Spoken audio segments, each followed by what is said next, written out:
I'm really pleased and excited to announce today that we are officially, this morning, entering into a new season in the life of our church.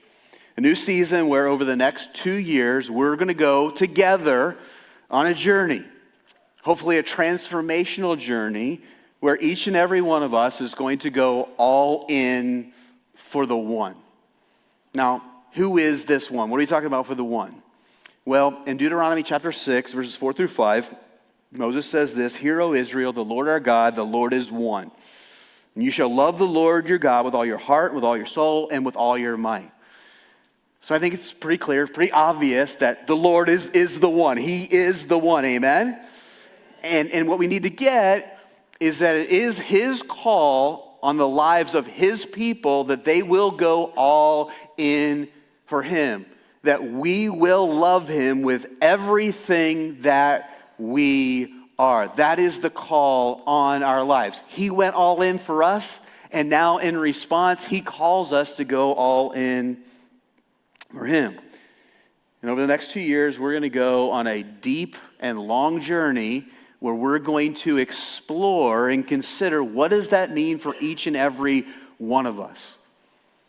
That's not the only part of the journey. It's not the only part of the journey because in Mark chapter 12, Jesus takes Deuteronomy 6, 4 through 5, and he adds to it. Jesus, by the way, can do that because he's God. He can add to the Bible, all right? And so in Mark chapter 12, 29 through 31, Jesus has asked a question. It's a big question, like, what is the greatest commandment? What's the most important commandment of all? And in response, Jesus says this. He begins by quoting Deuteronomy 6. The most important is this, "Hear, O Israel, the Lord our God is one. And you shall love the Lord your God with all your heart, mind, soul, and strength." And then he goes on and he says, the second is this, "You shall love your neighbor as yourself." There is no other commandment greater than these. So from this, we learn that the most significant expression of our love for God is found in loving our neighbors. John will actually tell us in his first letter that we can't say that we love God if we don't love our neighbors. And again, the woman at the well is the great example of this, right? She comes to experience the love of Jesus, and out of a love for him, she goes and shows love for her neighbors. She tells her neighbors about Jesus. So this means, and over this next 2 years, we have two goals. We have a primary goal and a secondary goal. And our primary goal is this. Our primary goal is 100% participation in all personally considering what does it mean to love God with everything that we are, heart, soul, mind, and strength. So when we say 100% participation, we mean 100% participation. Our prayer, our goal, what we're going to preach about, what we're going to talk about, what we're going to discuss about, what we're going to work towards, all the way, by the way, from our children to our teens, to our young adults, to our community groups, here on Sunday morning, we're going to talk and explore what does it mean for us to fulfill the great commandment to love the Lord with everything that we are. Now, here's the reality, because this is true for me, it's true for all of us. We don't love the Lord with all that we are. We are not wholehearted in our devotion to him, and so we all have room to grow in loving him more. And what we want to seek for every person who is a part of Harmony Bible Church over these 2 years is how can we grow in loving the Lord? And so we're going to ask you and we're going to push you, even beginning today, to open up your life, to open up your heart, your mind, your soul, your strength, and to say, Lord, okay, I want you to show me, I want you to work in me, I'm going to be willing to move towards you in a way that I am going to love you over the course of this 2 years much more than I do right now. So that's the primary goal. And then the secondary goal is we want 100% participation in loving our neighbors. So not just loving the Lord, but loving our neighbors. And here's the reality. These two things go together. And loving our neighbors flows out of loving God. So we're going to spend a lot of time, how do we love God? But naturally, the overflow of that is going to be loving our neighbors.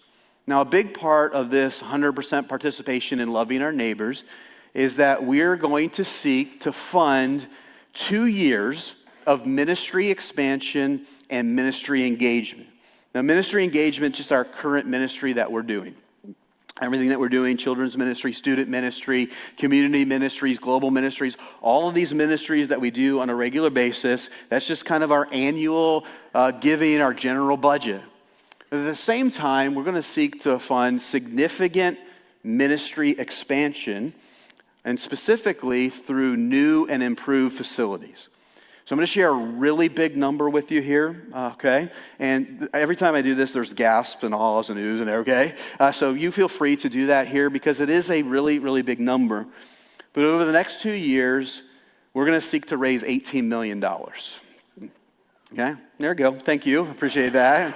Need that. $18 million over the next 2 years. That's a really, really big number. So let me explain a little bit about what this is for.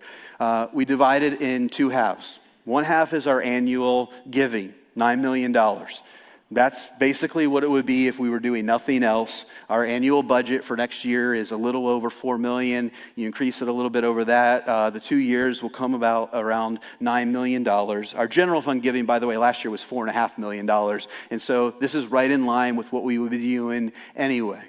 The other $9 million is going to go for new and improved facilities in Minneapolis, in Danville, in Burlington, and most of all in Fort Madison.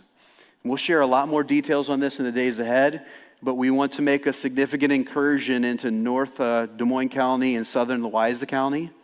We need to upgrade and improve our facility at Danville so it can continue to be a launching pad and continue to reach the next generation for Christ. We need to make some additions to our Burlington campus because we just have a lot of people coming there, glory be to God, and we need more space and more room and more parking. And then the biggest part of this is, and we've already shared a little bit about this, but we truly believe that the Lord has called us to make a major investment, not just in Fort Madison, but in Lee County. As we look out there and we see a needy, very, very needy county, both spiritually and economically, physically, in every way, we believe that the Lord's word is true, that the harvest is plentiful, but the laborers are few. We believe that the fields are white for the harvest, and we believe that the Lord would have us to give everything that we can to reaching the 30,000 plus people in Lee County who need to experience the transforming power of the gospel. And so we'll share a lot more details about this. And let me talk to you a little bit about how we hope to fund this. We're going to fund it through what's known as a one-fund approach. So historically, and this is normally how Harmony has done it, but most churches do it, is that when you have initiatives like this, you have your general fund giving, and then you run this capital campaign. So there's two funds to give to. This time we are going to combine them into one, hence one fund, and we're going to ask you over a 2-year period to commit to helping us to reach that $18 million figure. And when I say you, I mean all of you, 100% participation. And why are we doing this? We're doing it this way to show that we have one mission. Everything we do is under one mission, to reach people with the gospel of Jesus Christ. We're doing it to engage all of you in this mission. And I just want to say here, we're not asking for any commitments today, so you don't need to go home and start thinking about commitments at all, right? And the reason for that is we don't want you actually to make commitments. We're not even taking commitments at this point. We're not taking commitments until we actually go through the journey about what it means to love the Lord with all that we are. Because if we get that, loving the Lord with all that we are, the commitments will take care of themselves. But I do want to say this to you. There are many of you who are part of the church, but you don't actually contribute to the ministry of the church. And in this journey, we are asking, and we are, honestly, I'm just going to say it, we are expecting that you are going to participate. Because God has called you to this church, and if He has called you to this church, He's called you to participate in what He is doing, in the vision that He has given the church to reach lost people for Him. And then last of all, we're doing it this way because we really want to significantly expand and advance our mission that He has given us here in Southeast Iowa and West Central Illinois. Now, to finish all of this out, let me tell you what we are asking for you at this point.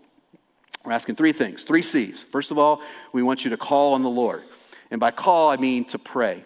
Ephesians 3:20 and 21 says that He is able to do, get this, exceedingly abundantly above all that we ask or think. So let's ask and think big.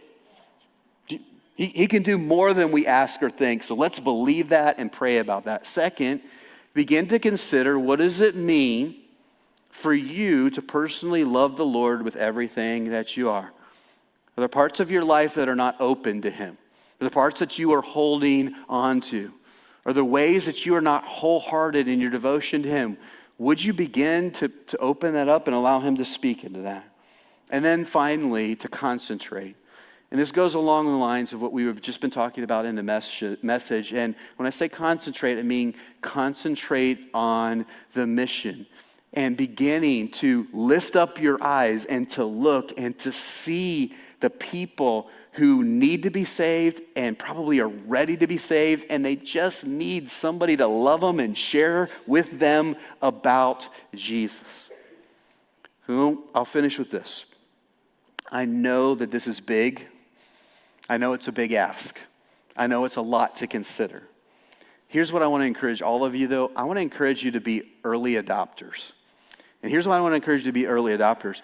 I truly believe that 2 years from now, our church is going to be very, very different, and Southeast Iowa and West Central Illinois are going to be very, very different in a really, really good way. And I just want to invite you to get in on the front end, okay?